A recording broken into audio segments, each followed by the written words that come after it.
క్రీస్తునాథుని యందు ప్రియ సహోదరి సహోదరులారా, ఈరోజు సువార్తలో యేసు ప్రభు అంజూరపు చెట్టును మరియు దేవాలయాన్ని గురించి చెప్పిన సంఘటనను తెలియజేస్తుంది.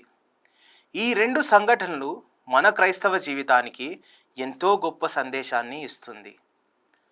అంజూరపు చెట్టు ఆకులతో నిండుగా కనిపించింది, కానీ దానిలో ఫలాలు లేవు.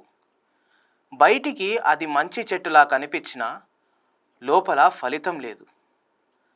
అదేవిధంగా మన హృదయాలు కూడా బయట భక్తితో మాత్రమే కాకుండా ప్రేమ, క్షమ, సేవ లాంటి మంచి ఫలాలతో నిండి ఉండాలి.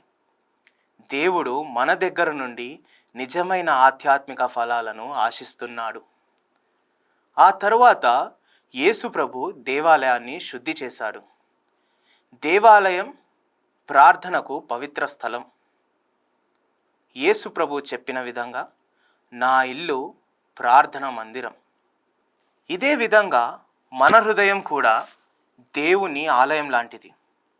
అప్పుడు మన హృదయం పాపము, స్వార్థము, ద్వేషము లేకుండా పవిత్రంగా ఉంచుకోవాలి.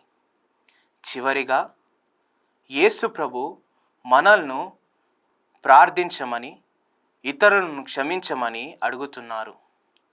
నిజమైన ప్రార్థన విశ్వాసంతో పాటు క్షమాగుణంతో కూడి ఉండాలి.